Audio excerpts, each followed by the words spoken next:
Hi, everybody. Susan Odell here, founder and CEO of 80/20 CS. We mentor leaders through complex operational change that improves the bottom line. We help leaders, their companies, and investors join the 30% Success Club. To learn more, visit 8020cs.com. Our podcast is called Successful Change, and it's all about sharing stories and insights across the spectrum of business, health and wellness, and the creative arts. And I'm super excited today because we're going to get into my heart song, which is music. And my special guest is Melanie Brulee, who is the Executive Director of the Ottawa Music Industry Coalition. I must disclose that I'm also the new chair of the board, and so I have a bias, but it's a fantastic organization doing tremendous things in the capital of Canada. So Melanie, welcome to the podcast. Thanks for having me, Sue. Oh, my pleasure. My pleasure. I'm looking to get into it. So before we start, if you can give your background, just a summary of who you are and what you've done. And we're going to dig into it in obviously more detail, but yeah, your bio. Yeah, sure. So I'm now the executive director of an arts organization, but I was a touring artist for most of my life. And during that time, I did a lot in the back end of the music business. I'm still, obsessed with music, and I tried to get out of the music industry and it sucked me back in. But I mean, from an early age, I was always interested in music and singing along and singing harmonies before I even knew what that meant. Yeah, I've spent most of my life working in and around the music industry and waiting tables and loading gear and making connections as best as possible. But yeah, I originally went out to Australia when I was 21 to find myself and discover who I was. And somebody put a guitar in my hand, and I played until my fingers bled, and started writing music right away. So I didn't really look back, and I never went to university. I didn't go to college. I was primed and prepped to, do these science programs or anthropology. And, I could have maybe been a biochemist, but music kind of got in the way. And I always say, when music wants you around, it sucks you in. There's no way you can get out of it. That's it. So, I mean, you've been just a gift to Oh Mike because of your background, living full time in the industry as an artist, and like you said, in the background, all of it has just been an amazing addition to Oh Mike. So, on behalf of the board, we're so happy that you're leading the operations with many years in front of us of amazing things to do. So, the obvious reason that I wanted to have you on the podcast is obviously, I'm a musician myself, but I left it full time a long time ago. And my network is very deep in the business community and tech in particular. And I think it's just really important for people to hear diverse stories and experiences of successful change. And it's not like you're not writing anymore, because you're writing songs and you're still playing. You're just not full time dedicated to the performance piece of it. But, can you share more about what led you to the decision? And I know a bit of the backstory already because we've had hmm conversations, but what led you to say, I don't know that I should continue to be a touring performing artist at this point in my life? Burnout. One word? Burnout is one word. Burnout totally led me to where I am today. And you know what? I'm grateful for it, because I don't think that we learn from easy things in life. I don't think that's where all the good stuff comes out. So, I mean, 2019, I had a really big year. We played South by Southwest. I was touring a lot in the US. I was doing it on mostly my own dime because, I put out a French record in 2015 that was funded really well. And then I jumped into a bigger pool of artists, which was an Anglophone album, so an English album. And then, the funding was less there. So I had to, kind of start a little bit fresh, I guess, in the sense that I was touring in the US for the first time and really developing that market. And anytime you're developing a market, you're making sacrifices. And then, I mean, a little bit of just, I don't want to say bad planning, but I just want to say, like, maybe just some ignorance around like Yeah. what we were actually getting into as a team. And I felt like I took the brunt of a lot of it because I was doing my own tour management, which, for those who don't know about touring on the road, it means like, you're getting in touch with all the venues after the show has been booked. So I had a team like booking my shows, but then I had to do all of that back and forth of like, okay, when's the load in? What time do I need to be there? Where do we park? How do we get to this? There's a lot that's involved. There's a lot of back and forth on like tedious emails with that stuff.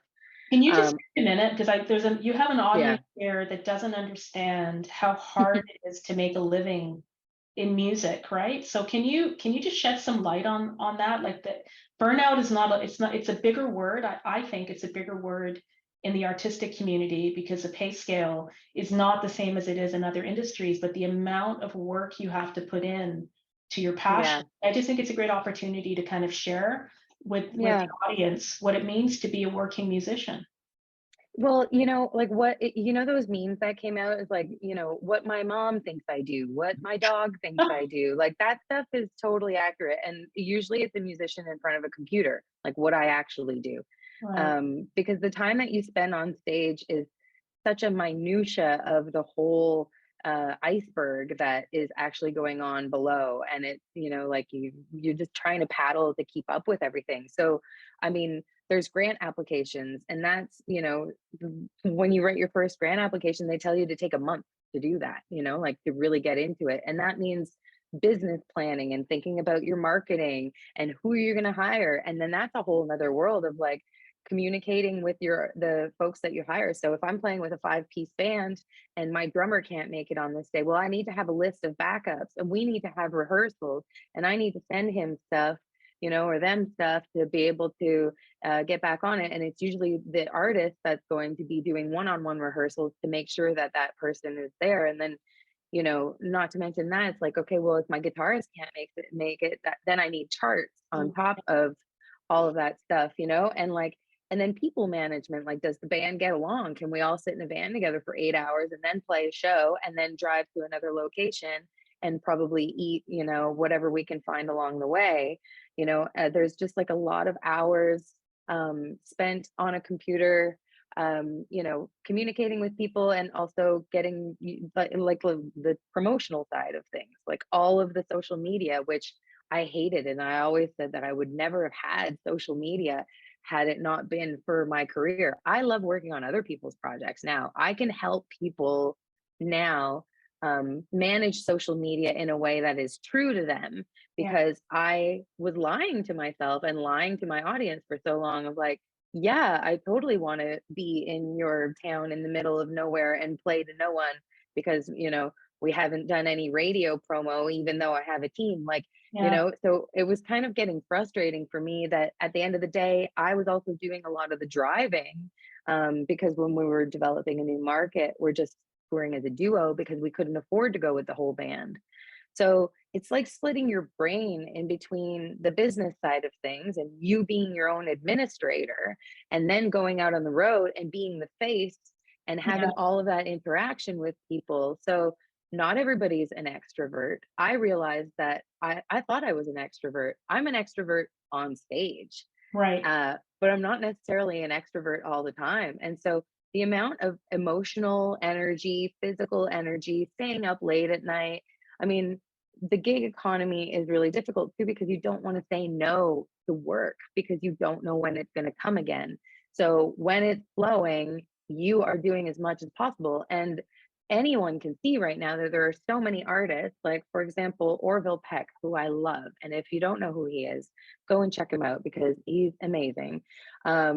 He's one of my favorite artists. And I bought Blues Fest tickets, not because of Shania Twain, but because Because of, Orville Peck was playing and he and just Weezer, canceled. yeah, Yeah. and For Rachel mental Klein. health, But for mental health issues, he just canceled. he just canceled everything, Yeah. and Yeah. he like, and that's the thing is that like the more people you have relying on you, the more intense your career gets. And, it's interesting because there's a line between what I was doing as an artist and what I'm doing now as an executive director. And I just say, like, it's like freelancing on steroids running a nonprofit because, it was one thing to have me and my tiny little team relying on my productivity and my output. Now I have the entire music industry in Ottawa relying on me getting those grants in. Yeah. But it's exciting in a different way for me right now, and I feel like it's less what I got tired of that led to the burnout was the look at me thing that you have to do, that like selling thing that you have to do online as an artist, like, look at me, buy my stuff, come here, do this, you know? And I know it's really Multiple difficult times a day. It's not like it's once a week. Like all the the time. pressure on artists to promote multiple times a day. Like I just, it's funny. I'm really glad you said it because you got a hell of a lot further than I did in my music career. But I never was able to mesh my business background with my creative background. Like it just felt like oil and Mm, water for those two things to come together. So it's fantastic for you to just indicate to people like it's work. And most musicians, I bet you most musicians are more introverted by nature than extroverted, right? But they have to do the work because it's expected in most cases. Anyway. yeah, it's absolutely, and it's encouraged. And then we live in this, capitalist sort of system. And I think social media is just an example of that, in a condensed version. So it's like post all the time, like be productive all the time. And it's difficult for artists and creative people in any industry to output all the time. You Yeah. need that time to be bored, for ideas to come. Yeah. And the more you try to force things like that, the more you're just doing yourself a disservice. So I took 6 months. I told myself in August of 2019. Now, if you do the math on Yeah. 6 months from Here yeah, comes the twist. here comes a big twist. And I generally have a good relationship with the universe. I ask her a question, she gives me an answer. Maybe it's not always very quick, but that's okay. Like I always get it. And so I was like a few months in, and I was having a lot of different thoughts of like what I was going to do outside of the music industry. I was going to work in mental health. I was going to go back and get my undergrad so I could get a master's so that I could be a therapist. I was going to, run a nursery, like a plant nursery on top of a cafe, and I was going to grow my own food. And I had all of these ideas. And and then I just like kept this tornado going of anxiety and ideas. And I was like, hey, like, don't I get an answer? Like, aren't you gonna tell me what right direction to go in? And then when March of 2020 hit, I realized that, that's why she wasn't giving me an answer, because I Yeah. wasn't supposed to start anything at all. Yeah. And that was the answer, right? That was the answer. That was the answer is that it's time to take a real pause and reflect on everything.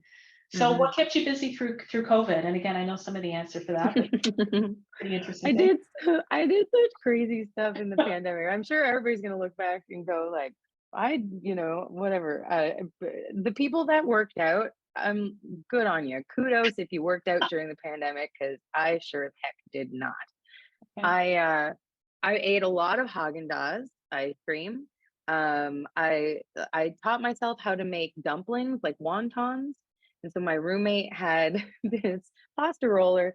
So I made wontons and sold them. Like I had, different types. I love cooking. So, it wasn't difficult for me to spend a whole day in the kitchen. That's what I do when I come home from tour. I'd either like work with a friend doing landscaping in between my waitressing jobs, or I just spend like a weekend cooking. And those two things are really grounding to me, like playing in the dirt and cooking. Nice. So I made like 5 different kinds of dumplings, and I would have this full operation going in my kitchen and freezing them and making little baggies. Then I put my mask on, get in the car, and I drive them around, and I sold them, and I made rent for the month of December of 2020. On On dumplings dumplings, in that's Toronto. amazing. That's Yeah, amazing. That's like the entrepreneurial spirit's alive and well in it COVID. doesn't die. Hey, it's just like, okay, I need to hustle. Let's Yeah. go. Yeah. I mean, I also started like a little kids talent show on Instagram. So when you go on Instagram live, you can split the screen between two people. And so I would do this like little kids show in the middle of the afternoon, where I would turn all the lights off in my room, and I had this one little spotlight on me. I had like cardboard boxes with my laptop on top and an old projector that was kind of broken, but at least it would give me a bit of a background. And I'd play a little tune, and then Yeah. I'd have a guest on there, and parents were encouraged to get their kids to like sing a song or do something and connect. So Did you I write a felt like they grant? were on. Did you write a grant for that? Like, was that something that you were able to get some No, funding? nobody got paid. We just like I just did it. I You just just did did it. it for fun.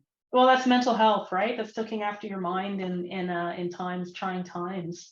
Yeah. Yeah. Okay. So how, what's been the most surprising for you in the transition? So you're in this world of performing artists and all of the things that led to burnout, and then all of a sudden the world stops and you're having to figure out really creative ways to pay your rent, right? And that, so the parallels to the business audience that is watching this, it's obvious. It doesn't matter whether it's like a software company or you're an artist. You went from a known way of making money to like having to pivot and hustle, like you said, really fast to find alternative ways.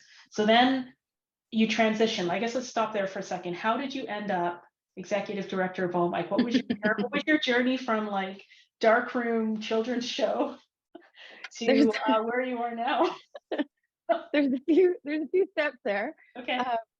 So yeah, I mean, so one of the other things that I did was, instead of like, I released two singles during the pandemic, and one was called The Mess. And it was all about, like sort of everything that I do is about mental health. All the music that I create, it can be boiled down to mental health.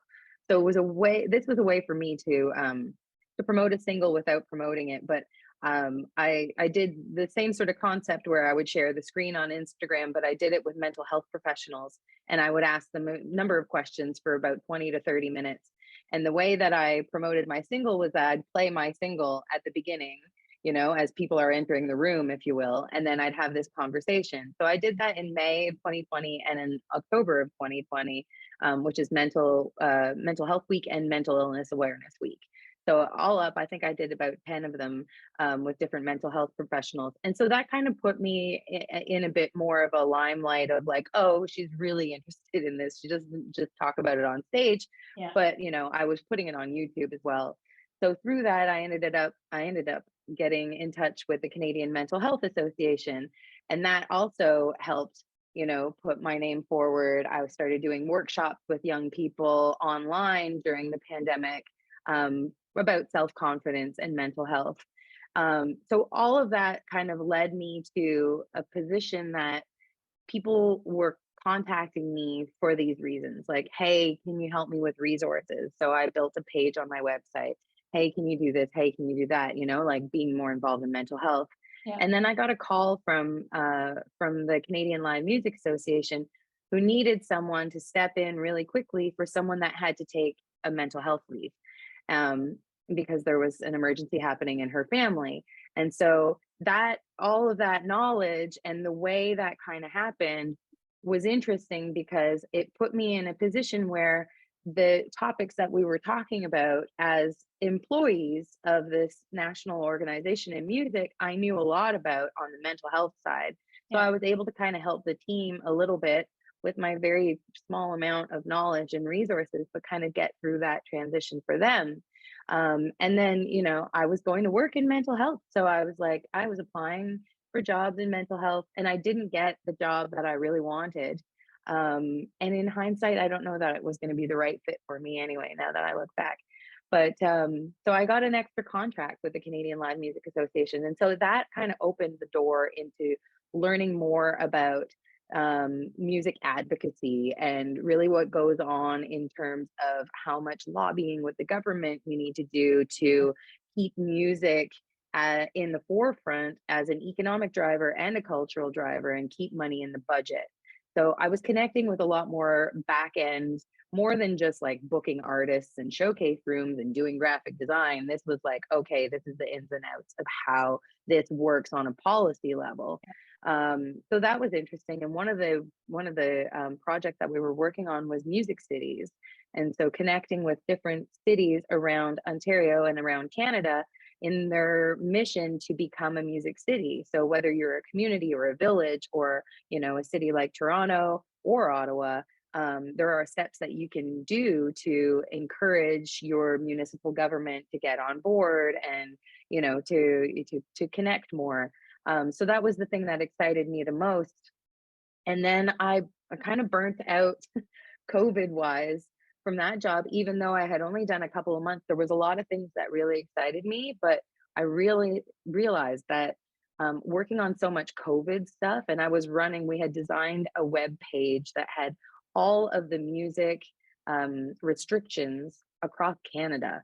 So like every region had a different thing, and I was having to read all of these health orders and that sort of thing. And I really liked taking care of my mental health, and for that reason I don't watch the news. I filter what I listen to and what I watch, because I find it really affects me.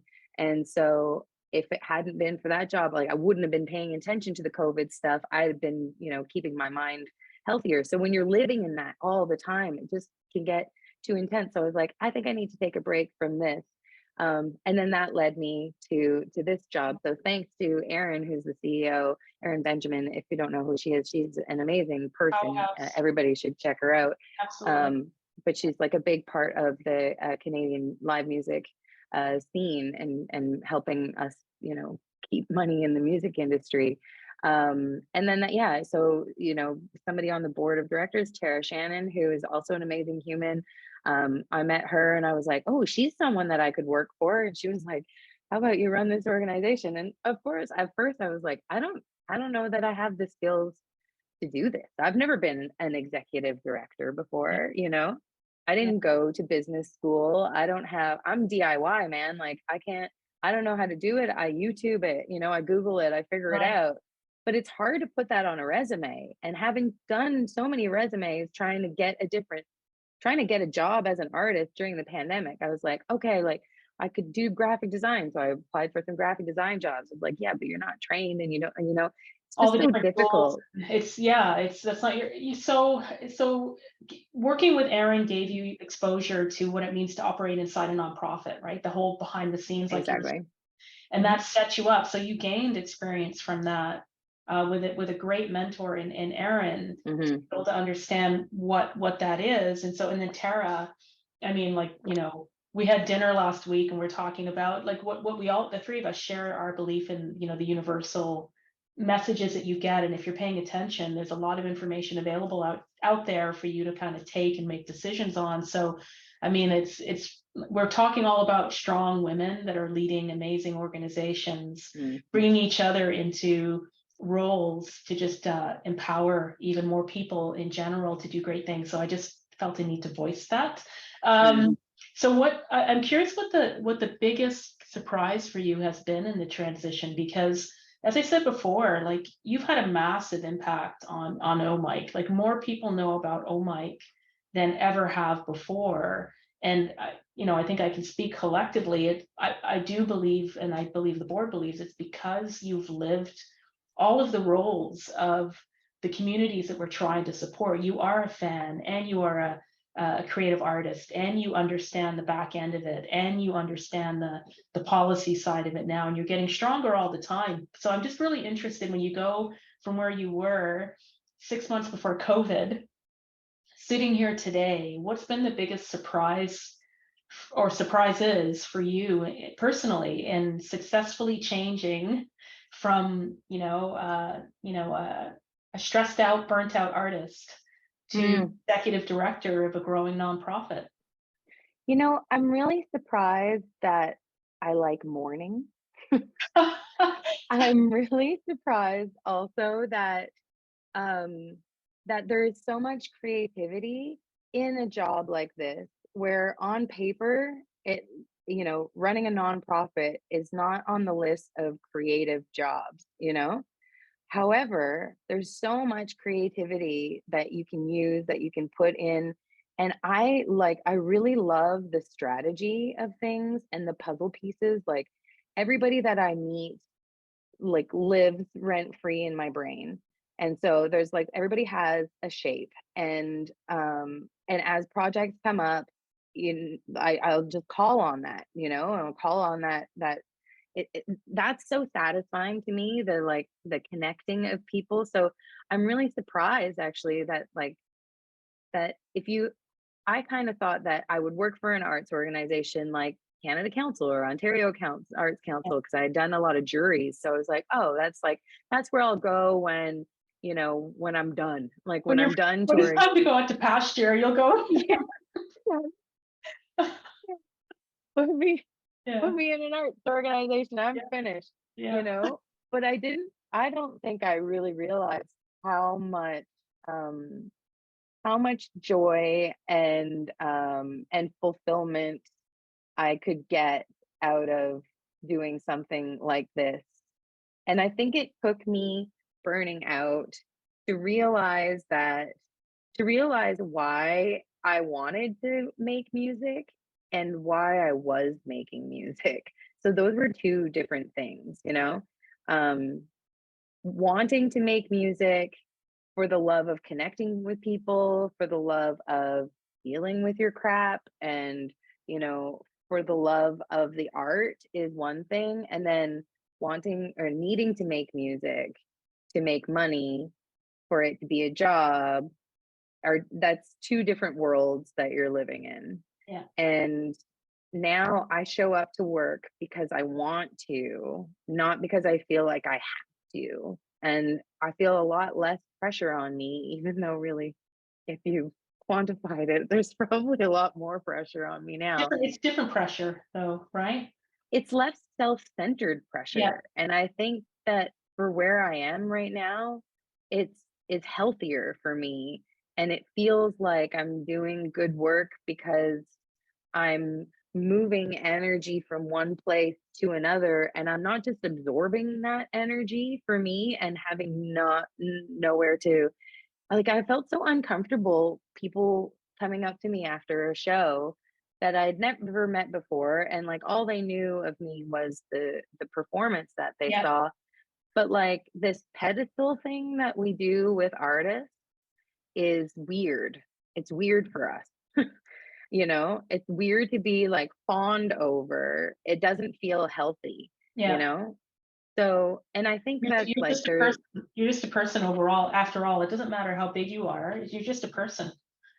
yeah, you know, and then like the more, yeah, anyway, Yeah. that's a Oh, whole that's rant I another can get into, podcast. but well, yeah, it's Yeah. like the things that we do with celebrity and stuff and how people can like latch on because they just want to be seen, you know? It's just it gets messy and it gets weird, you know? And so I just didn't want to be in that feeling anymore. Like I like connecting with people, but I don't want to feel othered or pedestaled, because it doesn't feel good to me. Yeah. You know, I've never been, and I think that was part of me kind of like taking a back seat to the performance part of things because the path that I was being set on by my team or whatever was like, you know, we're going to take this as far as we can, which of course is like what you do when you first get into the music industry.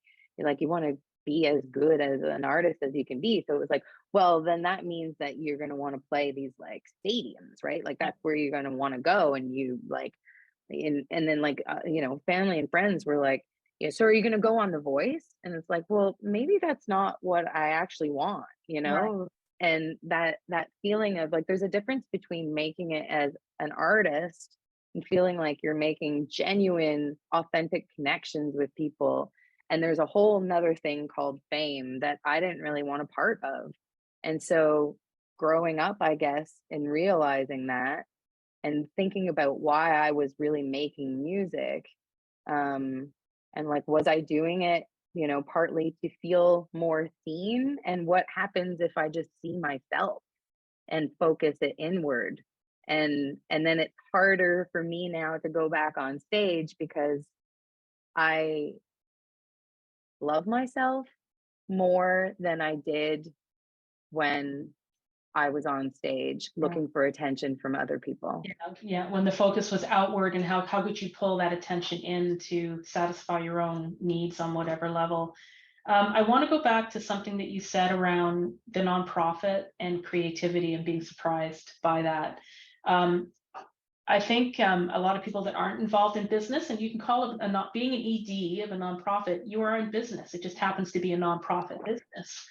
It's creative, it's fun. You know, when you're in a leadership position, you have the full ability to set direction and execute along a path. And if you don't have creativity as a leader, you're not going to be successful. Like it's not about 1 + 1 = 2, because maybe there's something that hits you on the way to 2, and now you need to go down in a different on a different path. So that's a really good point that you raise, that I think if more people on the art side of this podcast can maybe be open to, not all business people are like stuck in the mud and stuffy and don't have imaginations. I think there's this beautiful middle ground between business and like what you're doing with Kinaxis, bringing music into that tech company is a perfect example of a CEO who is like super willing to bring those worlds together and mesh them. So we wouldn't, Mike wouldn't have had that opportunity to foster these communities coming together if not for you. You kind of put that together yourself, right?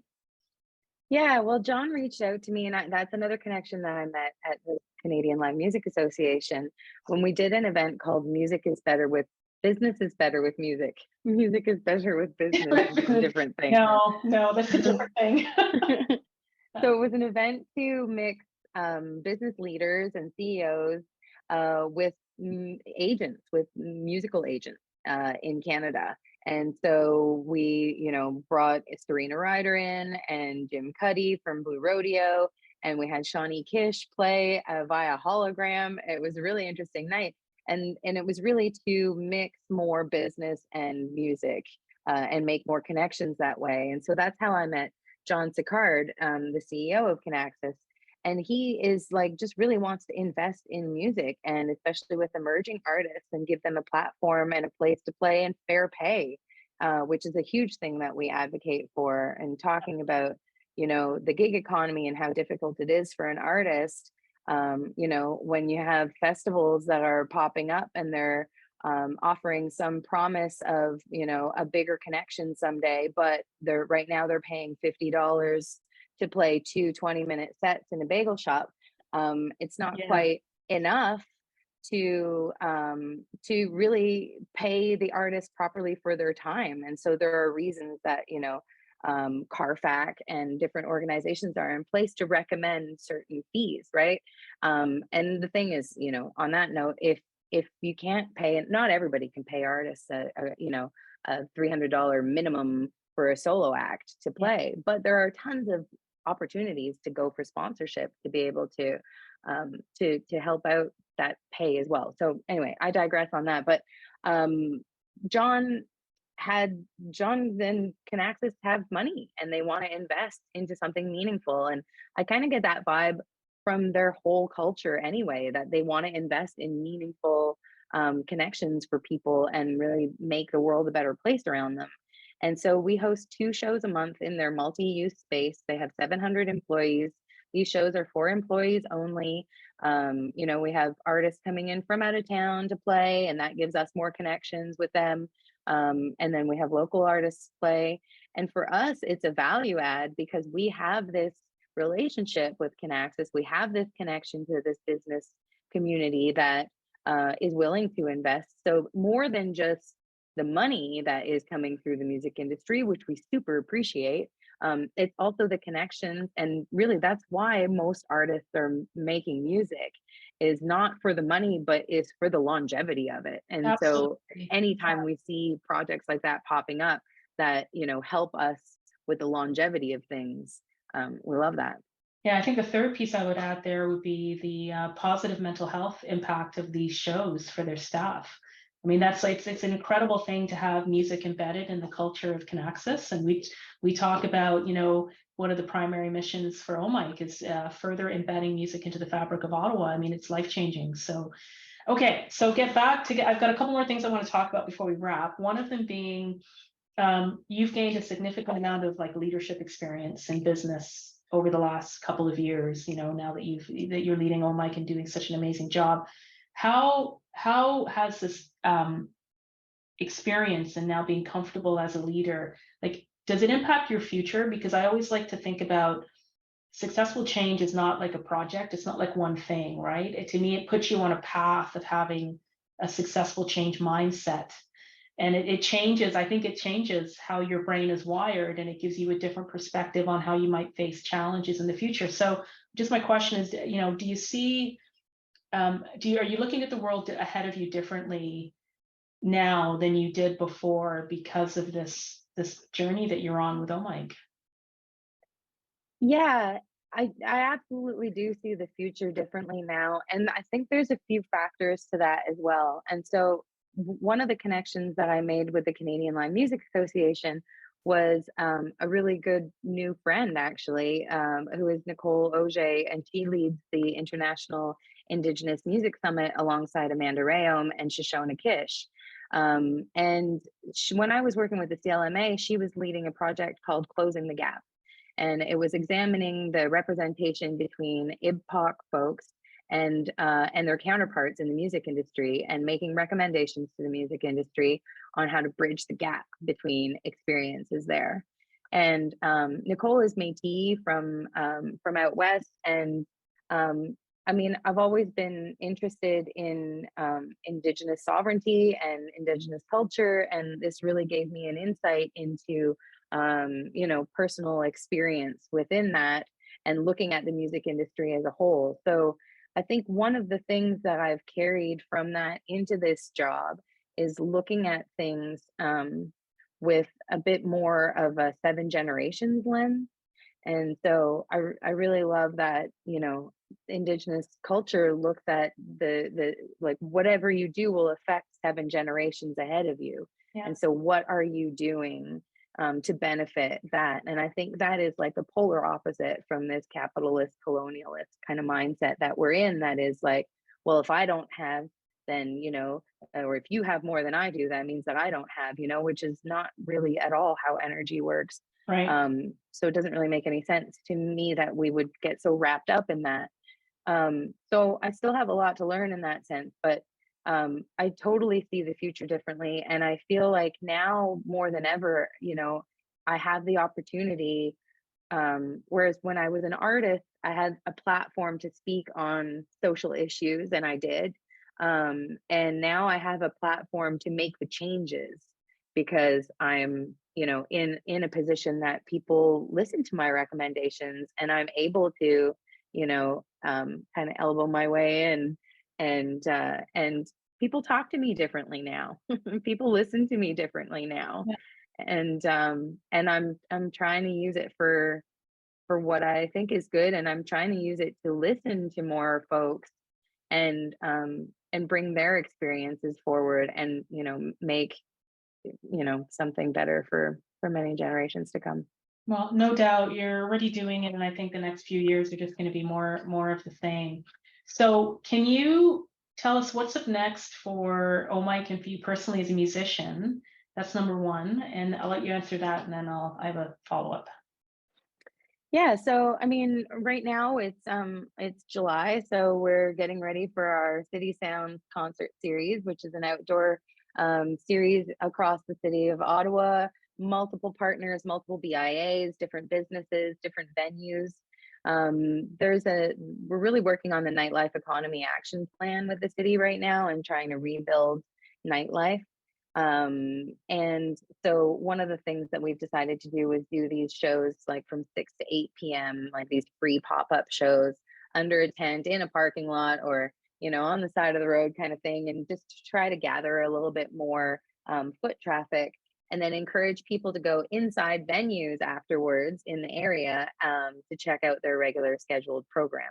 So that's happening until the end of September. And you know, That's like in in terms of, collaboration with the city of Ottawa, so you're partnering with the city of Ottawa for that, right? yeah, so we're mostly funded by the city of Ottawa, and we also get special project funding for this project because they see a value in that, which is great. We're super grateful, and we can pay artists a fair rate, and we can hire all local artists, and pay local technicians as well, which is really awesome. And an interesting thing that's happening with Oh Mike, as you know, is talking about, you know, our strategic plan for the next few years, and the Ottawa music strategy. And so there are two different kind of things happening. One is a strategy just for our organization, and the other is a strategy for the music industry in Ottawa in general. And so, you know, a lot of conversations with folks in the industry about what they perceive is happening. The music industry is really wild west right now. You know, it's as much as people see shows still happening, or happening again, we're very much still in survival mode. Yeah. And I don't think a lot of people on the ground really see that. But what's happening behind the scenes is that, like, venues are still on the brink of closing. And it's a really sort of kind of dangerous time for a lot of us. And, there's labor shortages everywhere, and there is in the music industry as well. And so looking at the industry with a lens to see what we need to do to build a better music industry. And I purposely don't say rebuild, because I think the music industry was not healthy for a lot of people um, prior to the pandemic. So I think building something new and interesting together that benefits a lot more communities than it has, with less gatekeepers, with more of a community mind where we build from the bottom up together, because it has been a very, white male cis led industry. And, you're not getting a full scope of the richness of the Yeah. music industry if you're only looking at it that, through that lens, or through an economic lens, or what gets played on the radio kind of thing. I mean, shake it up, people, you Yeah. know. So yeah, I'm really interested in getting into more of that. That feels like actionable change. That's the beginning of actionable change. And getting used to running things through a board of directors, and getting used to, like, my entrepreneur needs to, like, sit down and, like, go slow and do more research. So Mm. I'm learning a lot with that, and it's great because I think we have, in Ottawa in particular, a really exciting precipice that we're on here, with some really amazing people doing cool stuff. And it feels like we all have hammers and nails and our work boots on, and we're all willing to just, like, get into it. We're So, locked, it's like we're locked arms and we're marching together towards the same mission, right? It's pretty exciting. exactly. Okay, Yeah. music front, tell us about anything, even if it's just for your own soul, right? Yeah. Yeah. I mean, I did a writing retreat a couple weeks ago at in Russell. Willow Sound and the Syndicate have this really beautiful songwriting retreat for folks that are, in the industry or not, and just really love songwriting. They have this gorgeous, gorgeous, gorgeous location, and there's like a swimming pond and all that stuff. So I went a couple weeks ago. There were people as young as 20, as old as 65. We get matched up, and I just wrote for the joy of writing, which was, something Phenomenal. that I haven't done in a long time. Yeah. So, I mean, what's happening for me musically, you won't see me on stage anytime soon.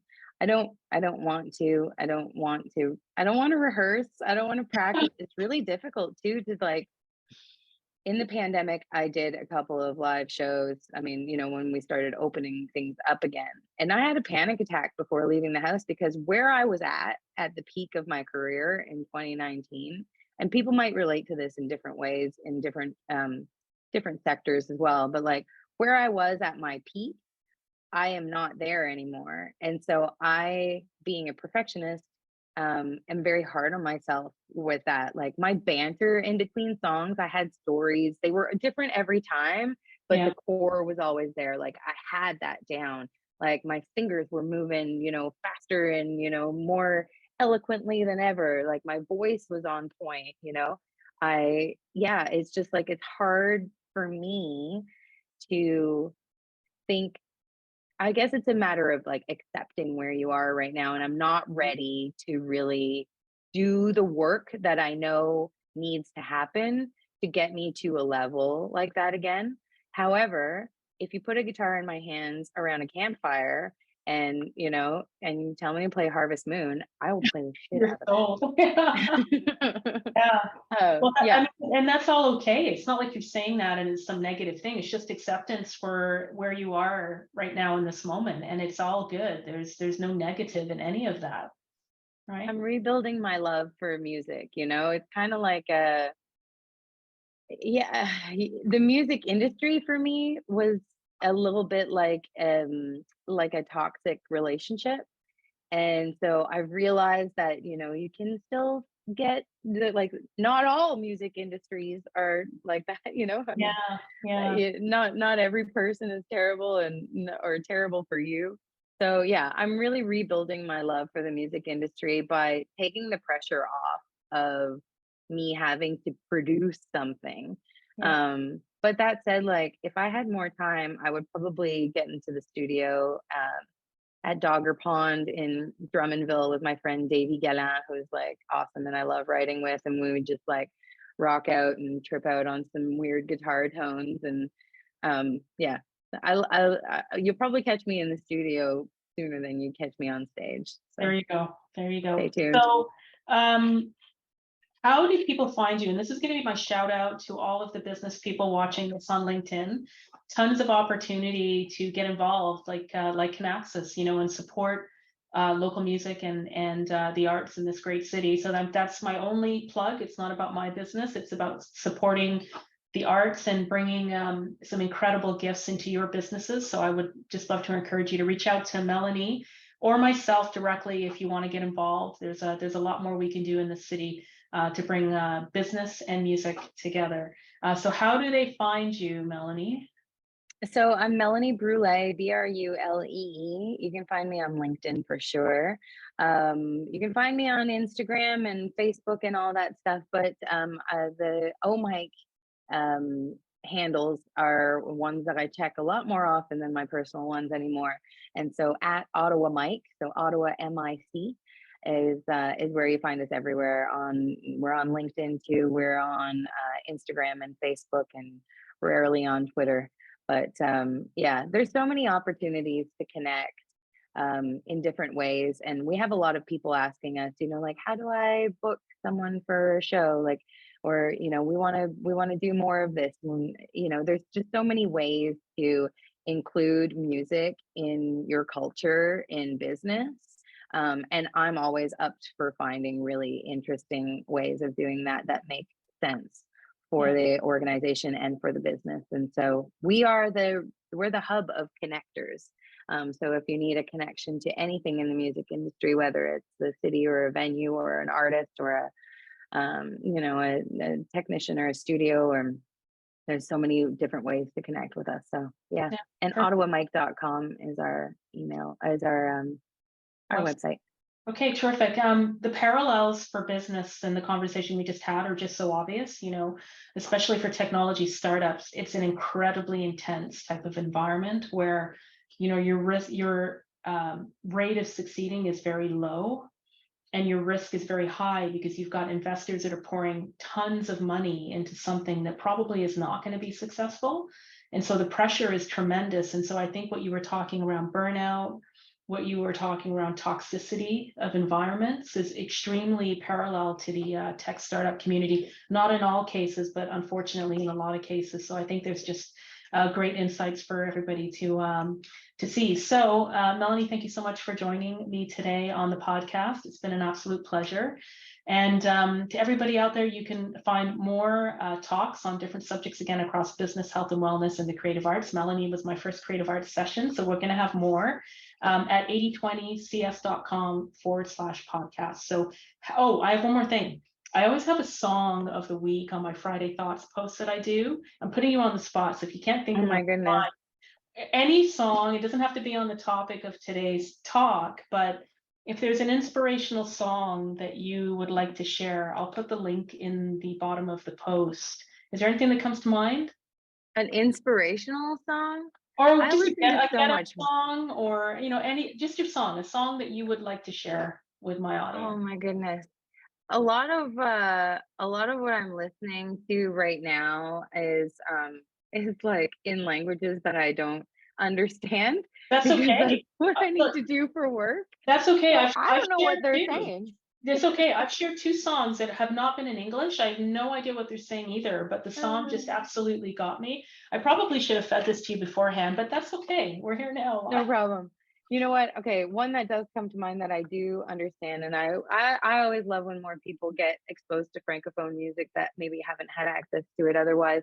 There's an artist named Willows who just came out with a new album called Maison Vent, and there's a song called Je reviens toujours, and it's about always coming back. And she talks about the two rivers that run in her veins, and the fact that like she is from out west but lives in Montreal, and her, her francophone roots and everything.